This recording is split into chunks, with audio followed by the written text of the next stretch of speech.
Baik, Assalamualaikum warahmatullahi wabarakatuh. Kami dari kelas A1 BK 2022 akan mempresentasikan hasil analisis dari film We Need to Talk About Kevin melalui teori client centered.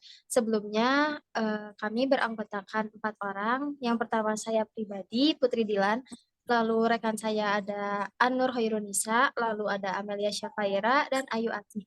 Untuk selanjutnya saya mempersilahkan teman saya untuk memaparkan materi yang akan dibahas. Teh Anur, saya persilahkan. Oke, di sini saya akan menjelaskan tentang teori client center. Mohon maaf sebelumnya kalau ada suara bising motor, soalnya rumah saya pinggir jalan. Em, di sini ada konsepsi dalam memandang manusia menurut client center adalah bahwa manusia tidak dipandang sebagai otoritas yang mengetahui yang terbaik dan individu dipandang sebagai manusia yang aktif dan mampu membuat keputusannya sendiri. Boleh Teh Ayu di slide selanjutnya?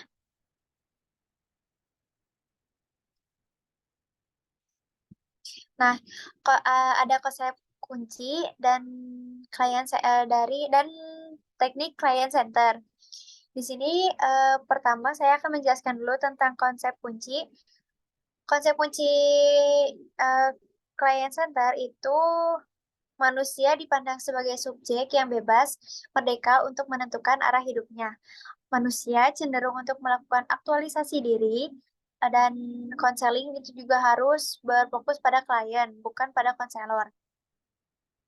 Lalu di sini tekniknya ada mengungkapkan dan mengomunikasikan penerimaan respect dan pengertian sebagai upaya dengan klien dalam mengembangkan kerangka acuan internal dengan pemikiran, merasakan dan mengeksplorasi, mendorong konseli untuk menemukan cara-cara pemecahan masalah diri.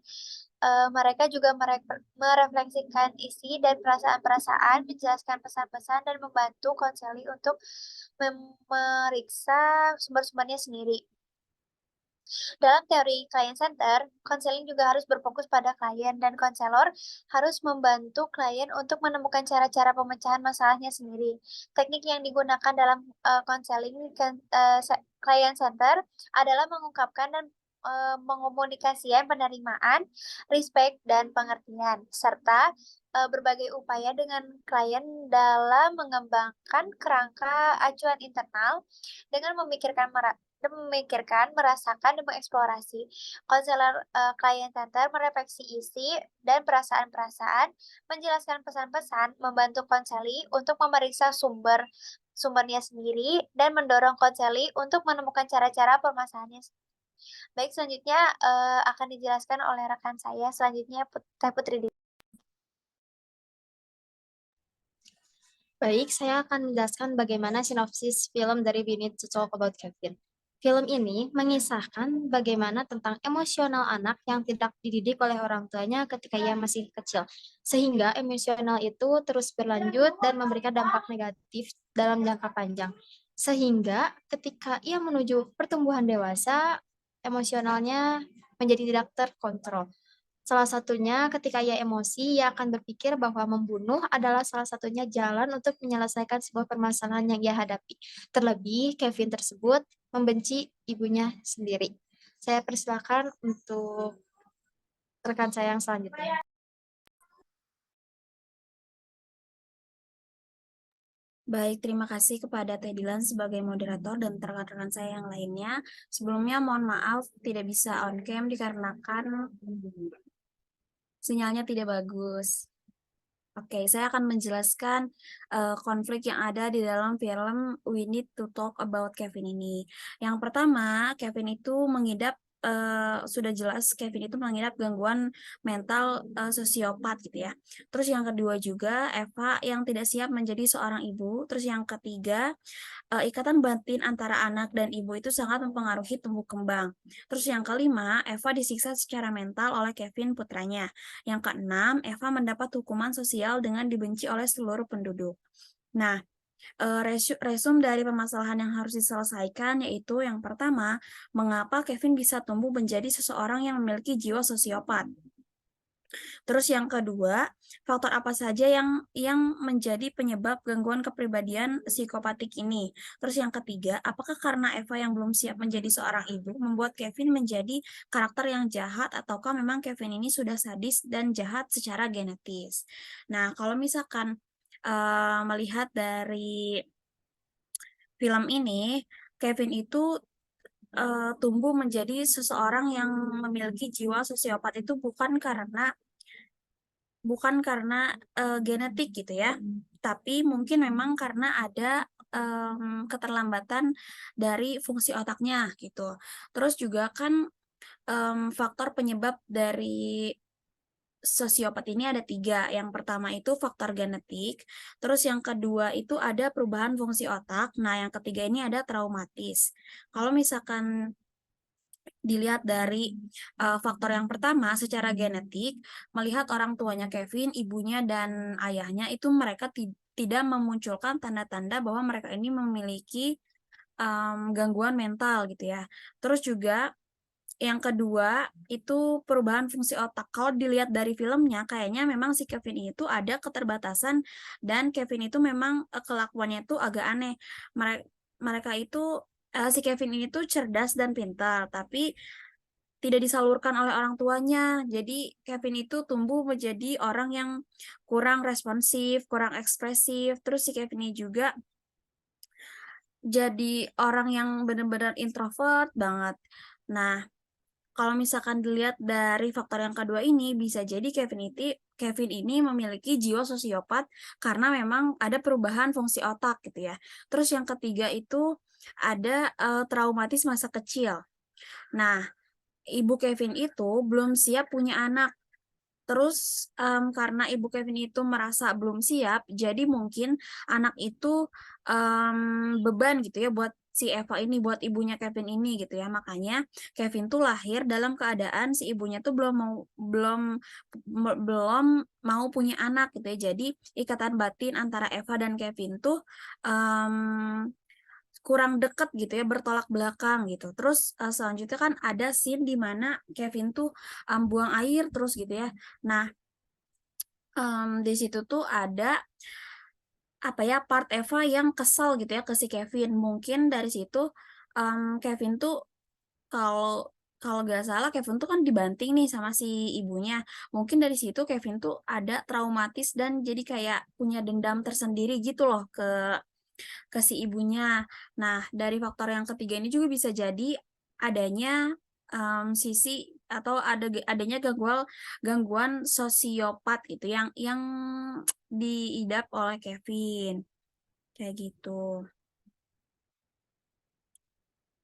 Hmm.